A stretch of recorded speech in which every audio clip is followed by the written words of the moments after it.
I'm Martha Kanter. I'm the CEO of College Promise, and I'm thrilled to introduce this panel that is focused on adults in the workforce. Promise programs around the country are giving adult learners who are already in their careers or those who are looking for work the opportunity to have a no or low cost path to earn a high demand credential or certificate, whether they want to move up the ladder, switch careers, or enter the new job market. So I'm thrilled to have panelists with us today that are going to cover some amazing topics. We're going to look at how Promise programs can intentionally support adult students as they pursue diverse higher education pathways for success in careers and community. We're going to hear from two very well-known college leaders and an adult student, all joining us today from Ivy Tech Community College. They represent the great state of Indiana, and they're going to discuss topics that are going to look at career counseling, certificate and credential pathways, employer relationships with community colleges and directly with students, the social, economic, and everyday realities that are facing millions of students across their country, and what Ivy Tech is doing to support student success. So let me first turn to each of our experts to introduce themselves and tell us about, what is their role and where do they come from. So Caroline, we will start with you. I serve in a new role at Ivy Tech Community College. I am the Vice President of Career Coaching and Employer Connections, which is a brand new venture. Our focus is optimizing the career development experience for all of our learners around the state with transformational career coaching, a work and learn experience, and an incredible opportunity for our employers to work alongside our students to inform them about career fields, as well as to recruit them and develop their talent for opportunities in organizations throughout our state. And Stacy, let's find out what you're doing at Ivy Tech. Yes, thank you again. Stacy Townsley. I currently serve as Assistant Vice President for Workforce and Careers at the state level at Ivy Tech. And much of my work is really focused on developing and supporting implementation of strategy around supporting adult learners and workforce alignment in general for the college. Thanks, Stacy. And Keenan, you're a student, you're an adult, you're the target of this session. Tell us, where are you coming from? Well, actually, I'm coming from really nothing. I made a choice earlier 2019 to finish out getting my GED, and now I'm well on my way to my associate's degree, and I'll have it next in May, actually, 2021. I'll be completed and done, ready to go. We're so proud of you. Let me share that with everyone in our audience and turn to the first topic for our panel. So they are all engaged in next level jobs. Indiana offers a unique statewide Promise program that provides free training for high-paying, in-demand jobs for adults across the state. They teach classes for these programs around 18 main campuses from the top to the bottom of Indiana and to the east, from the east to the west, and over 40 locations throughout Indiana. So Stacy, tell us how you determine the program mix to meet the unique labor market needs of Indiana.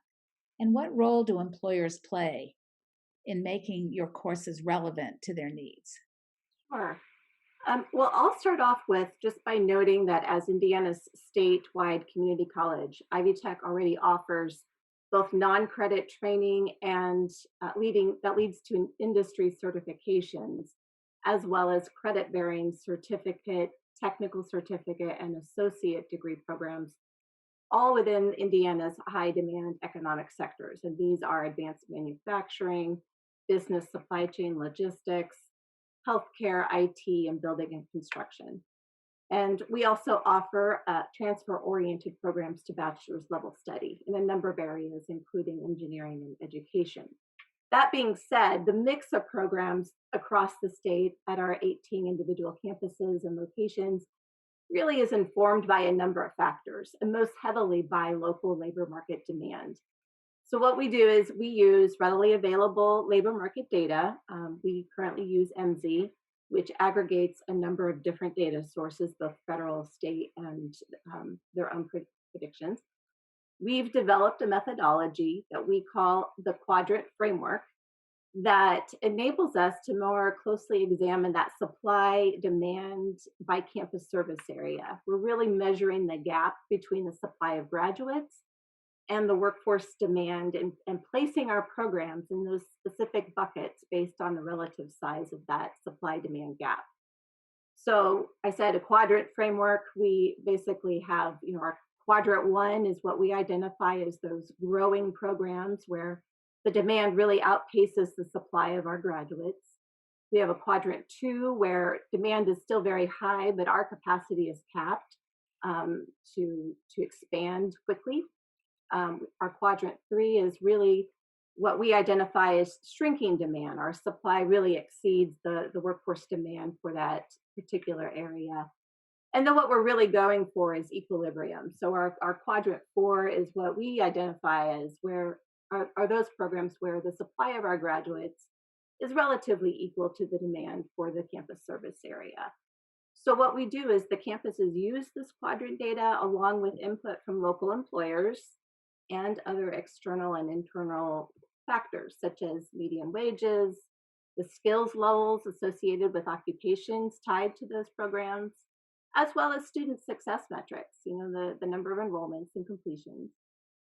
And we're really using that information to strategically target our resources. How do we support those programs that are in most need in that campus service area? And so in addition to consulting with employers on an ad hoc basis, employers are also coming to us and providing input through participation in program advisory boards, as well as a number of other areas, which I know Caroline will speak to as we talk about the student experience. So Caroline? Yeah, go ahead. Stacy, I appreciate that. It's a perfect point to dovetail on what you're saying. Our approach at Ivy Tech is very collaborative. So as Stacy shared, we're synthesizing the data to look at opportunities for our students around the state and around the neighboring states as well. It's exciting to see where those opportunities are. But what I think distinguishes us as a college is that we have staff that are directly aligned to the work that we do with our employers. So I mentioned I'm leading a new effort called Career Coaching and Employer Connections. And we actually have our career development staff working hand in glove with our employer connection staff, our externally facing staff that are outreaching to employers so we can be in the know in real time. We must constantly listen to learn what our employers need so we can reflect those opportunities in our curriculum and on our training, and also be a very direct and seamless talent pipeline to connect the talent to the opportunity. And as Stacy mentioned, I really want to reiterate, we aspire to connect our students to opportunities that are high demand and high wage. We're looking for career opportunities where our students can thrive financially, where there is upward mobility, and they have the benefits of healthcare and retirement and so many other things that make for livelihoods so they can build a career. And soon you're going to hear from Keenan, so he can weigh in about that. I would also tell you very briefly, so you understand the impact of the career coach in this experience, a guide that can help each and every one of our students navigate their very individual journey and a customized approach to think about their values, their interests, their personality, and their skills and strengths, and how they can plug into a career. And the last thing I want to say before I bounce it to Keenan to get his very important student perspective, we're hearing very loudly and clearly that our employers want, in addition to the skills and the subject matter expertise, they want students to be prepared for the world of work. And we call that employability skills. And you certainly see those skills identified in departments of workforce development, and even in the National Association of Colleges and Employers, NACE.org. what are the skills, the emotional intelligence that students bring to the table so they can hit the ground running in the world of work and be prepared. That's absolutely an emphasis in how we holistically prepare our students for the world of work. But I know Keenan has some wonderful things to share from his perspective as well. So Keenan, I'll pass the baton to you. Great, thank you. One of the most things that I was looking forward to at Ivy Tech is I was looking for an apprenticeship. I'm actually currently going to school right now in the industrial technology program with the TC of electrical. And one of the key points when I was looking for a school that I was looking into was affordability, which Ivy Tech definitely has. It's definitely affordable.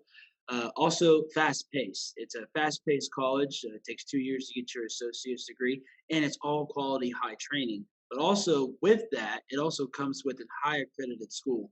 It's known around the state of Indiana, as we talked about, and also in other places around the nation. Also, I would also like to touch base on, as you say, with the community workforce program at the Kokomo campus. There's a guy named George Gaskill. He is the head of the apprenticeships there, and he's actually put me in contact with the IBEW, the local 873 union in Kokomo, and I have an opportunity to go through there once I complete my schooling and stuff like that. So, all the opportunities that I've had and reached out through faculty members and teachers, it's just a great opportunity to go through and to be able to have that at my fingertips. It sounds like that real wraparound support with the career coaching, with the connection to people that can open the doors for you for your first, second, third job. It sounds like a really wonderful complement of features that you're taking advantage of. It's exciting, and we are very excited that you're going to finish your associate degree this spring. Especially in the COVID-19 environment we're all in. So I want to thank you, Keenan, for sharing that. Next Level Jobs is focused on serving students with high school diplomas or the equivalent, the GED, et cetera, throughout the state of Indiana. And they've also expanded during COVID to include students who already had degrees from 2 or community colleges or 4-year universities who want to change careers, became unemployed, need that next step in their life for whatever circumstance they're grappling with. So I'm going to turn to Stacy and just ask you about the program itself. What do the features look like? And you mentioned EMSI, you mentioned data. How are you looking at outcomes? Just give us some insights. Thanks. First of all, I'd say that the Next Level Jobs program that the state has undoubtedly brought attention to training and education in those areas that are related to jobs in high demand economic sectors, hands down. Some broad outcomes that I'd point to is that since the start of the program in fall of 2017, enrollment at Ivy Tech's workforce, what we call the Workforce Ready Grant, which is under the Next Level Jobs umbrella, those programs that have increased by 15%. We have close to 30,000 total enrollments under that umbrella, with over 13,000 of those individuals completing a certificate or some level of training. So that's pretty amazing in terms of just total numbers. Anecdotally, we can point to a number of different fabulous outcomes by student in terms of stepping into that job or better job or even that career path. But we are still awaiting formal job data or wage data for a series of cohorts that are coming through the pipeline. So we are anxious to really dig into that workforce data out of this. But I want to note too that starting in this fall, we took this Next Level Jobs initiative a step further. With the addition of the CARES Act funding, we partnered with the state to do a first-time outreach, direct outreach to unemployed Hoosiers or Indiana residents, for those of you unfamiliar with the term. We used this direct outreach to really to steer folks towards a certain number of credentials, 22 to be exact, in high demand economic sectors, saying here's an opportunity to take the next 16 to 21 weeks to finish a short-term credential and get started on that job or better job. And we called this campaign Taking Hoosiers to the Next Level. The important thing about this is it further tweaked this whole next level jobs initiative in that it became a first dollar in program. So we eliminated the need for participants to go through the financial aid process of filing a FAFSA in order to be considered for an award. That first dollar funding structure also went beyond just covering the tuition and fees that the normal next level jobs program does. In addition, it also covered books and required materials. And these were delivered directly to the student's home so that they didn't have to do anything other than just enroll in the course. So it was a way to remove the barriers around the enrollment process as well as the financial aid process. And with that campaign, really happy to say that over 2,500 adults were enrolled through this campaign. Strong representation statewide by women and people of color. And in addition to providing this targeted student services that we incorporated in this campaign, we are also working with employers and community partners to really connect those learners to some opportunities in their local communities. So again, can't yet point to some workforce outcomes, but I'm so excited that so many people took advantage of this opportunity. It sounds really exciting to me.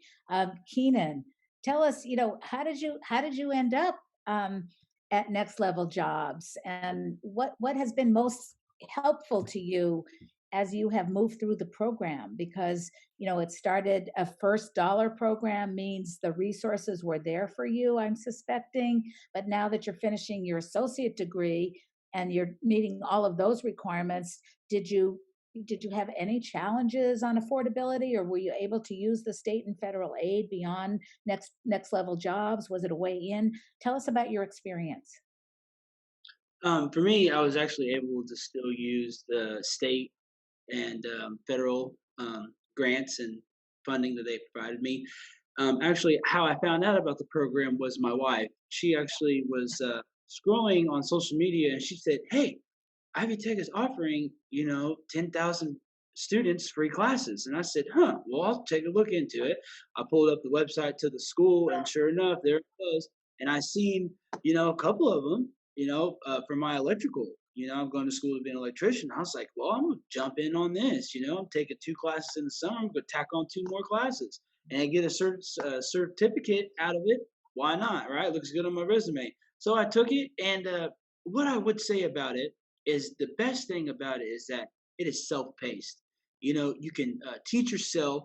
You get to take all the notes you want, and you get to really dig in deep through the material, and you get to gain and retain that information. You can apply it to whatever career you're going to go into. Me, it would be electrical, so I took the motor controls and electrical systems.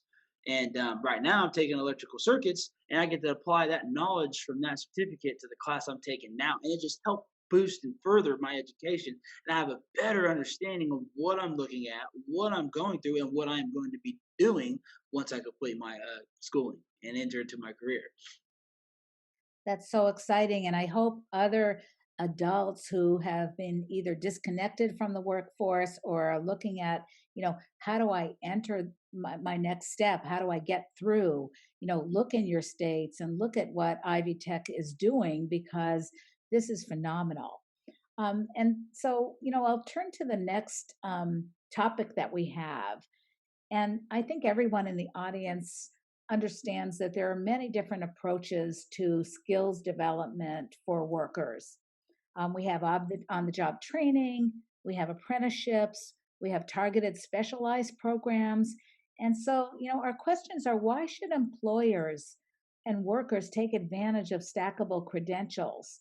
And what is the future going to look like? So I'm going to turn to Stacy and ask her first, talk about stackable credentials. Not everyone knows what a stackable credential is. Education speaks to itself far too much. And this whole conference of the College Promise Careers Institute is to design, how do we better integrate work, education, employment, and course taking patterns. And so, how do these stackable credentials, what are they, and how do they make a difference for students like Keenan and for the employers that are hiring? Why does it matter to employers? Thanks, Stacy, if you'll look at this Sure. question. So Keenan's comments actually brought to mind a lot of the learning that we've had over throughout this COVID period. And that is, how do we use the non-credit training, the skills credit training, as a stepping stone for adult learners as they're pursuing better opportunities? We had done that a little bit more ad hoc than we have over the last few months. And so the initiative that he referenced, what we called the 10K, was an excellent example of how we were able to pull together the non-credit training as the first building block towards a stackable credential. So a stackable credential is just that, is that you can build upon the previous work and the credits that you've earned, the skill sets that you've earned and that are mapping to, in higher ed, what we call, the credit bearing world of your short-term certificate, your technical certificate, your associate degree, and on up into the bachelor's. So I guess, why stackable? And in a short word, it's flexibility. Indeed, it definitely, if someone were to pursue a stackable credential pathway, there are lots of on and off ramps without the danger or fear of losing credits and time to just keep moving forward as you find the opportunity to come back. And if you've stepped out to join the workforce for a while and you want to continue your education, then you step back into that pathway or a related pathway and continue on in pretty much seamless fashion. So I think that's probably the advantage of this idea of stackability. Now, it's not clean and pretty. We're still working on it. Even just to convey what is a stackable credential, it looks a little bit different depending on the sector and depending on the program. But typically it will include that industry certification that is so recognized and important and necessary. Include, and as I said, those additional credentials that when you complete them, the data show generally provide a better chance for earning higher wages throughout your lifetime.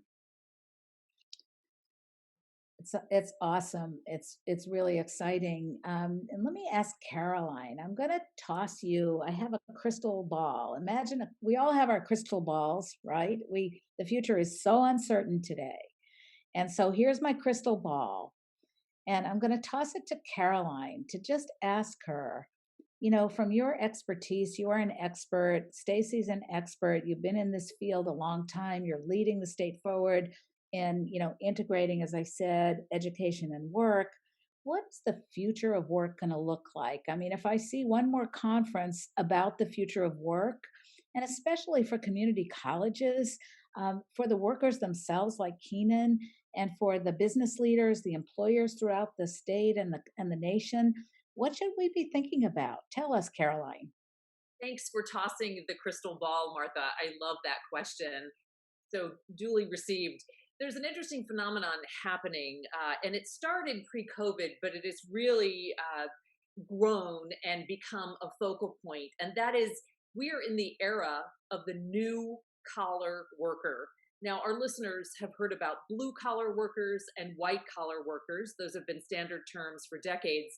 But the new collar worker is very different. It's multi-generational, and they want short-term training to get them into the workforce fast. And they need to learn and acquire and master new skills fast. And I liken that to micro or short-term credentials. And certainly COVID has exacerbated that need. We're still navigating through the global pandemic that has really decimated the employment landscape. So the crystal ball is all about how to be nimble and flexible. And I believe in a community college scenario, it's imperative that we walk alongside our employer partners as an academic institution, that we really look to them to help influence our curriculum. What do they need, and how can we overlay that in how we develop and train our learners who are on the credit bearing side, or incumbent workers who are looking to grow and develop in their organization. So, in a nutshell, I would say that we've got to be ever nimble and flexible and be ready to pivot. We had to do that out of necessity because of COVID. And like it or not, it's here to stay. I'm excited by that because I think change can really bring on great new things. And we've seen that at Ivy Tech. So it's all about being at the ready for what's next. Wow. The future is going to be different. We know that. And I've never heard the word before, new collar worker. Is that going to become a buzzword around the country? One thing you said, makes me think about this challenge. And, I'd love to hear from everyone. And maybe we'll start with Keenan. How can promise programs, what more can they do? What was missing, or what would you advise to really help you get the skills you need, get the knowledge you need, and be in the community you want to make a better life and advance in? And so when I think about, short-term training, and then I read Tony Carnevale and all the, Georgetown Center for Education and the Workforce, all those studies and studies from, the Urban Institute and other places from around the nation. And, the big challenge is, can we meet our goal to help everyone in this country get to the next level with short term training? Or how does short term training tie into the longer term goals you have? But how do we connect up, what you have done? You might have started with a piece, a stackable credential, and stack them up. So now we'll have a 2-year degree in this spring when you graduate. What are when you think about the future, Keenan? What are your plans? What do you think you're going to stop your education? Will IBEW give you training, going forward? Because I read all about changing careers. What's going to happen if, automation advances your entire field of electrical, and you can be at a computer fixing what happened in my home and get my lights back on with a flip of a switch from Indiana. I'm in Washington, D.C. So I'm just wondering, I'm going to toss the crystal ball to you, Keenan, and then I'll toss it over to Stacy for her thoughts. Okay, great. Thank you. So for me, my goal is to go to university college afterwards and get into electrical engineering. That is one of the main goals that I have for myself. I think that it's a great goal to have. The best thing about Ivy Tech and what they are doing is that they are creating a standard. I know a lot of people may get a little worried about short-term training, or it's a little too quick, but they are creating a standard, and it's all high quality and it's all skilled. You know that the course material that you're going to get, you can apply all that knowledge no matter where you go. As for continuing the process of furthering my education, yeah, I don't want to stop here. In my personal experience, from what I've been through, I believe you can always improve yourself. You can always become better, no matter what. And I know going to Ivy Tech, going to this school, and doing the programs they've offered is helping me realize the opportunities that I have at my fingertips, and the careers, and all the doors that open up for me that are right there by just doing it, the people I meet, the people I talk to, and just continuing to do well. Fantastic. Stacy, here's the crystal ball. Where are we going? Sure. I think out of our experience in Indiana, I would say that promise programs such as Next Level truly offer, they're foundational. They provide a way to remove barriers, including financial ones. They increase access to a broader range of participants. And they shine lights on viable career pathways that people may not have thought about before. Um, Through our own experience in COVID, and I know Caroline and Keenan both have, talked about this, in that deepening partnership with employers, our alignment with skills and what we need to be teaching is also part of the game. So I think any promise program will need to take into consideration the importance of alignment with the employer at one side pulling the students through the program. And then we're also exploring, in partnership with the state, how do we bring also the community and faith-based organizations into the picture as a way to reach hard to reach populations and to provide the supports. So it's becoming increasingly comprehensive, I think, conceptually, both at the state and at Ivy Tech, as we think about this framework for supporting adults. Fantastic. And Caroline, what do you think? Yeah, I'll bring this concept home by adding another thought. The reality of our world, our global marketplace, is that the career world is changing, sometimes out of necessity. Thinking about what happened in the pandemic, for example, and how it impacted the travel industry, the hospitality industry, the restaurant industry, in particularly, in a very difficult way. So people were often forced to reinvent, to pivot, to make a change. And I think what the Promise programs empower us to do is create that growth mindset, to say, I can make a change, I can make a pivot, and I can build upon where I am now and go in a new direction. And as someone who is trained as a career coach, it's not just about making a choice toward an opportunity, but what honors? What are you interested in? What do you find intriguing? So that whole concept of being a lifelong learner and knowing that it's not a red flag on a resume to zig and zag and make career changes, but it's an opportunity to reinvent yourself. And I'm grateful for the Promise programs to empower that mindset, to say, yes, you can change, and we're here to support you along that journey. One of the biggest things I think about, and I'd love you to weigh in on this, is how can students, number one, show what they already know, number two, demonstrate what they are learning and how they're doing, so it's on the evidence side that I'm ready for this next step, and employer, please hire me because I do have the knowledge and skills.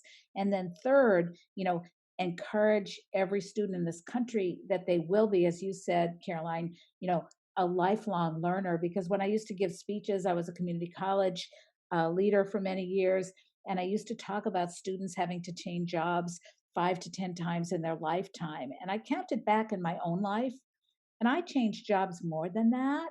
And now the new research is saying, gosh, you may end up to be managing an electrical company, Keenan, in 10 years, or you may be doing a completely different job because, the electrical industry has transformed into something else. And I remember, giving talks about the solar industry and the changes in energy and so on.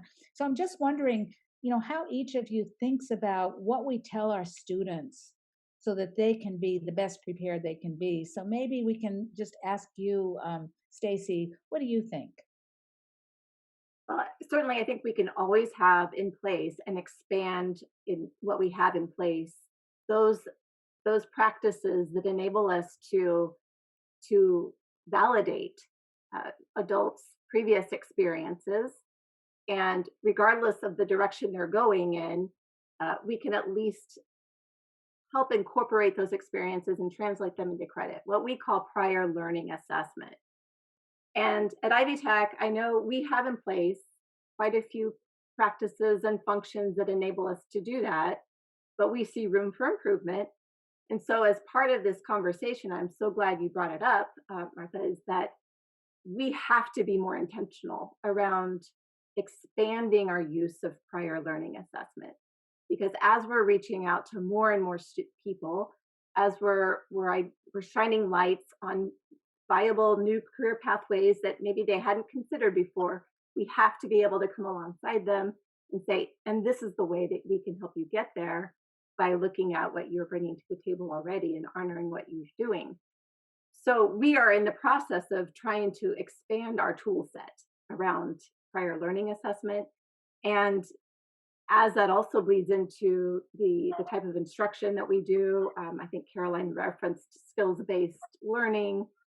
We have competency-based education. That's another term that's floated out there. We are, as a college, I know, exploring how we engage in that more intentionally. That's great. What do you think, Caroline?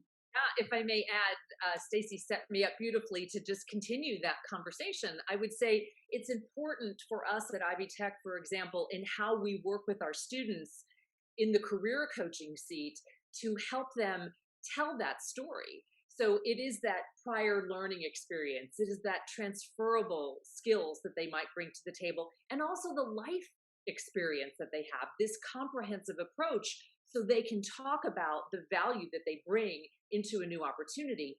Likewise, we also have to have a paradigm shift with how the employers receive that information. For decades, we looked at resumes and we looked at job titles and job skills. That's still important, but it's not enough. We need to look at the comprehensive experience that Keenan brings to the table. And there's so much more to him than only the jobs that he's held throughout his life. So I'm using you as an example, Keenan, but it's really wonderful to think about the holistic approach of how we receive that from the employer end and how the student can be empowered to tell that story.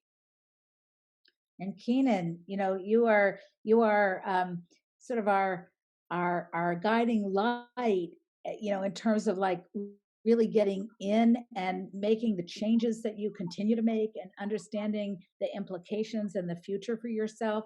So I'd love your thoughts on this question. How can you show what you know? How do you know you're making the right decisions? I mean, it's just, I think everyone in the country is reflecting on where am I going and what have I done and what's next for me. So I'd love your thoughts on that. Well, what helps me know is that the one-on-one teaching that I'm able to get through the school, the teachers of all faculty from both the Kokomo campus, the Marion campus, or even the Muncie campus, and online from Fort Wayne. Teachers are readily there available to answer my questions. So I know that I'm never going to be sold short when I go to apply anywhere that I go to say, hey, here's my degree, here's my resume, here's my certifications. And if an employer looks at me and says, okay, well, you gonna be able to do this, I know that I'll be able to do it because I've had that one-on-one experience. And the availability to balance my personal work life and also my family life, because I'm married, I have 2 kids. My wife is an amazing woman, and I'm able to go to school full time. I'm able to work full time. I currently work at Beck Superior Hybrids in Atlanta, Indiana, right now. I treat Seed Corps for a living at the moment, and just the versatility. And I know that the main thing that I know with Ivy Tech too is that with this 10K program, or even any of the regular accredited programs they have, the more you know, the more valuable that you are. And with that name next to it, you know that you're a valuable student, and not only a valuable student, you could be an invaluable employee to any employer that's out there. Well, that's an awesome answer as far as I'm concerned. And I hope you'll write your story. I mean, I'm really glad we're recording this because I think a lot of students were maybe in the space you were in before you got on this journey. And a lot of people, especially with COVID and being more sequestered and maybe not being out and about as much as we were last year, are saying to themselves, how do I navigate all these choices I have? So we have a closing question for our 3 panelists this afternoon, and just really grateful for all of your contributions. And so I'm going to ask each one of you to tell us just one final piece of advice or a reflection you have, so the audience, the hundreds of people, the thousands of people that will look at this video that we've prepared and be part of this conversation going forward in the careers planning and integration of education and work. What can you say to everyone that will help them take that next step? So why don't we start with Stacy? What do you think? Give us a Sure. reflection. I think I've alluded to this a little bit, but just to drive home the point that a major learning for us throughout these past few months, we had in place a foundational promise program. It was doing a good job. We decided to take it a step further by being intentional and by really focusing on building relationships at the community level. Beyond just a simple partnership, it was really around how do we work together differently, more intentionally to achieve something we haven't already been able to achieve. So I guess that's the silver lining of COVID is relationship building, and the piece of advice is go deeper in your collaboration. Caroline, let me turn to you. Yeah, I would dovetail on what Stacy just said so eloquently. We often talk about it, Ivy Tech, how it takes a village, and it truly does. And I want all of the individuals listening, whether you are a job seeker or you're someone in the realm helping others land their next career opportunity, it's okay to ask for help, no matter where you are. Whether you're entry level or you're in the workforce, or perhaps even if you're farther along on your trajectory, and having that open mind to know that you can always reskill and retool and pursue something new that's gratifying to you. Fantastic. And Keenan, our student, tell us. I mean, you've made so many amazing changes in your life and you have so much to look forward to. Would love your reflection as we close out this session.